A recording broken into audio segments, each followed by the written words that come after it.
대내외적으로 여러 가지 어려움들이 닥치고 있습니다. 우리는 자주 위기를 겪습니다.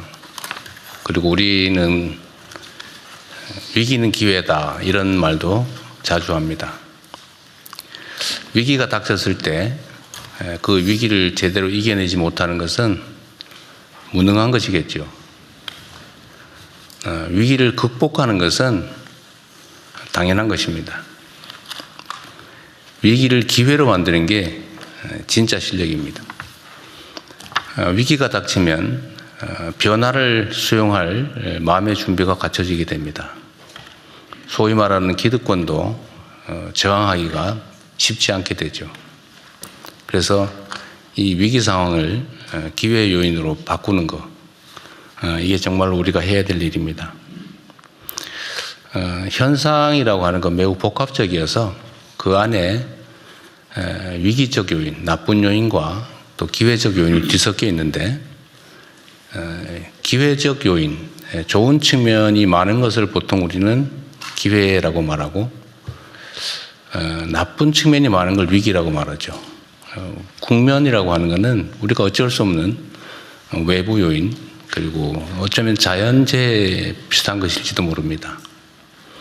근데 이 중에 나쁜 요인을 최소화하고 좋은 측면을 최대한 키우면 위기 상황이 기회 상황이 되기도 하는 겁니다.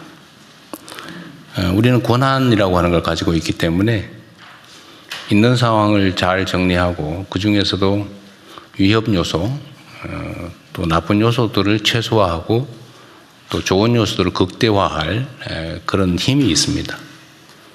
이 힘을 잘 활용해서 현재 상황을 잘 정리하면 더 좋은 상황을 얼마든지 만들어낼 수 있습니다. 그게 저는 진정한 실력이라고 생각합니다. 우리는 이제 예를 들면 무슨 시험을 볼 때 시험 문제가 어려워지면 낙담을 하고 시험 문제가 쉬워지면 좋아하는 경향이 있죠. 그런데 자세히 제3자적 관점에서 보면 시험이 어려워도 모두가 똑같이 어려운 거지 나만 어려운 건 아니죠. 시험이 쉬우면 다른 사람도 마찬가지로 쉽습니다. 결국은 평소에 얼마나 준비했느냐에 따라서 결과가 결론 나는 거죠. 갑자기 시험이 쉬워져서 내가 좋아지는 거 아닙니다. 지금의 국제 상황도 모든 국가들이 겪고 있습니다. 또 우리 뜻대로 그 상황을 피할 수도 없습니다. 그러면 결국은 피할 수 없으면 즐겨라 이런 말이 있는 것처럼 현재 상황을 냉철하게 잘 분석하고 수용하고 그 속에서 기회 요인을 극대화하면 오히려 우리가 더 나은 상황으로 나아갈 수 있다. 상대적인 것이라고 생각합니다. 그래서 우리 국무위원 여러분들의 역할이 그 어느 때보다도 중요합니다. 과거 어느 때보다도 더 절박하게 또 충실하게 최선을 다하면 지금의 상황을 더 나은 상황으로 만들 수 있다라는 게 저의 생각입니다. 아주 잘하고들 계신데 앞으로도 계속 최선을 다해 주기를 부탁드립니다. 중동 지역의 긴장이 심화되면서 에너지 수급, 해운 물류, 금융시장 등 세계 경제 전반으로 불확실성이 빠르게 확대되고 있습니다. 지금은 이러한 외부 충격이 민생과 경제산업에 미칠 영향을 최소화하는 데 모든 국가적인 역량을 총동원해야 되겠습니다. 가장 시급한 과제는 물가 안정입니다. 최근 유류비의 가파른 상승으로 화물 운송, 택배, 배달, 하우스 농가처럼 국민 실생활과 직결된 분야의 어려움이 가중되고 있습니다. 정부는 민생 현장에 이 같은 부담을 실질적으로 덜기 위한 정책을 적극적으로 발굴해서 신속하게 집행해 주시기 바랍니다. 석유 최고 가격제 집행, 에너지 세제 조정과 또 소비자 직접 지원을 포함해서 추가적인 금융, 재정 지원도 속도감 있게 검토해야 되겠습니다. 외부 요인을 완벽하게 통제하기는 어렵지만 다양한 정책 수단을 효과적으로 활용하면 국민 경제에 가해지는 압박을 충분히 낮출 수 있고 또 기회로 만들어낼 수 있을 것입니다. 비상한 상황인 만큼 기존 매뉴얼이나 정책을 뛰어넘는 방안과 속도로 시장의 불안 심리를 안정시켜야겠습니다. 어떤 상황에도 국민의 삶이 흔들리지 않도록 또 더 나은 상황으로 개선될 수 있도록 기민하고 선제적인 대처를 당부드립니다. 어제 새벽 UAE에 체류하던 우리 국민 203명이 전세기로 귀국한 데 이어 오늘 새벽에는 카타르 비상항공편으로 우리 국민 322명이 무사히 입국했습니다. 환하게 웃으며 인사하는 귀국 국민과 가족들을 보니 저도 안심이 됩니다. 외교부의 노고가 컸는데 수고가 많으셨습니다. 또 전폭적으로 협력해 준 UAE와 카타르 정부에게도 감사 말씀을 드립니다. 그러나 아직 현지에는 많은 국민들이 남아 계십니다. 관계부처는 파견 중인 정부 합동 신속 대응팀을 중심으로 모든 국민들이 한 분도 빠짐없이 안전하게 대피하실 때까지 긴장의 끈을 놓지 말고 최선을 다해 주기 바랍니다.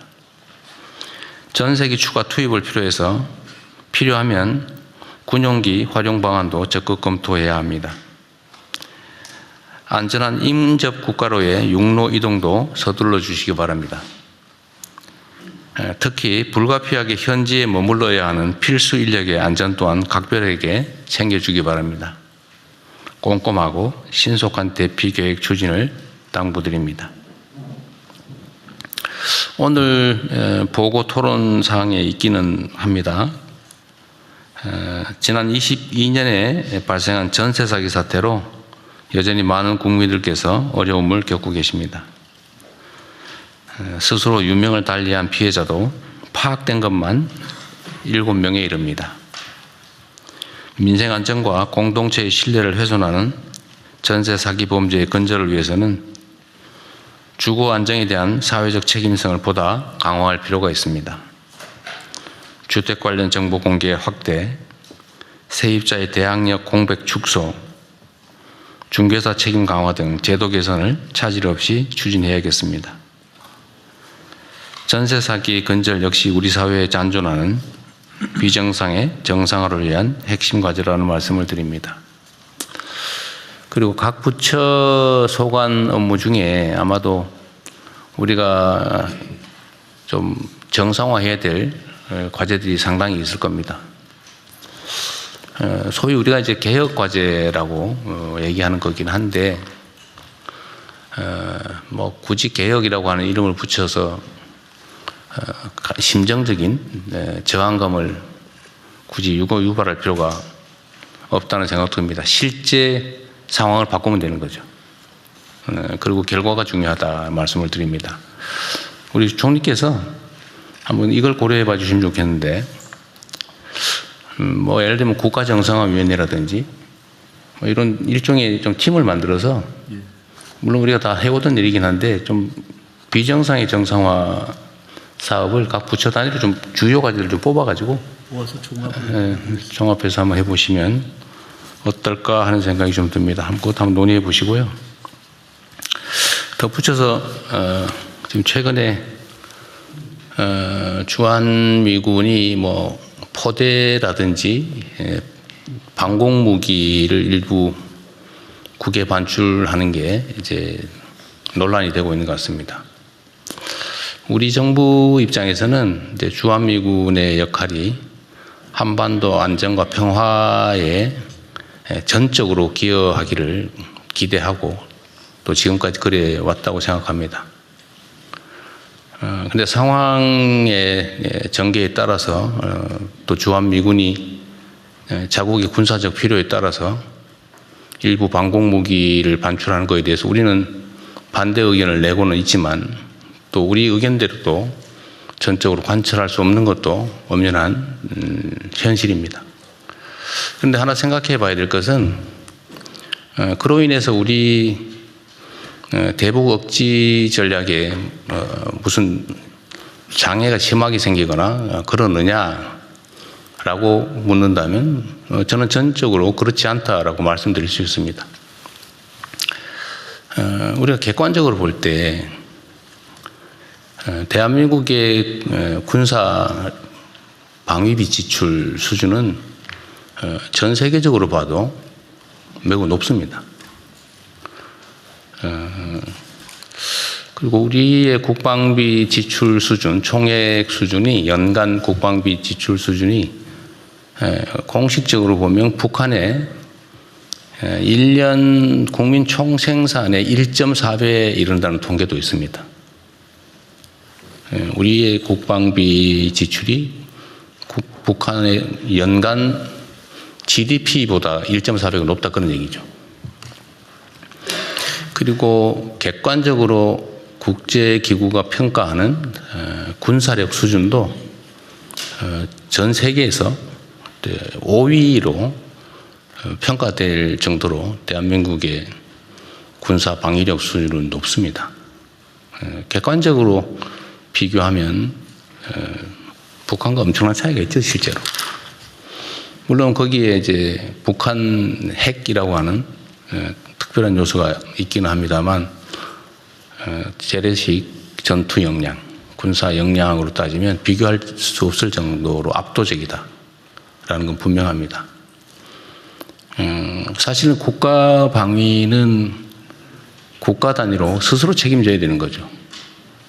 어딘가에 의존하면 그 의존이 무너질 경우가 있죠. 그럴 경우 어떻게 할 겁니까? 우리는 언제나 최악을 대비해야죠. 국방비 또는 군사비 지출도 사실 마찬가지입니다. 당장의 전쟁이 벌어지기 때문이 아니라 혹여라도 있을 만약의 사태를 대비하는 것이죠. 그런데 혹여라도 있을 외부적 지원이 없을 경우에 그럼 어떡할 거냐를 언제나 생각해야 됩니다. 가능성이 매우 낮은 우리가 전쟁에 일상적으로 대비해야 되는 것처럼 국제 질서의 영향에 따라서 외부의 지원이 없어질 경우 우리의 뜻과 다르게 우리의 의지와 다르게 그럴 경우는 얼마든지 발생할 수 있죠. 그럴 경우에도 우리는 자체적으로 방해할 수 있는 소위 자주 국방 역량을 충실히 갖춰야 되고 저는 우리의 국방비 부담 수준이나 또 대한민국의 방위산업의 발전 정도 또 국제적 군사력 순위나 뭐 이런 객관적인 그 상황 거기다가 우리 국군 장병들의 높은 사기 그리고 책임감 이런 것들을 고려하면 국가 방위 자체에 대해서 우려할 상황은 전혀 아니다. 또 그렇게 만들어야 된다 이렇게 생각합니다.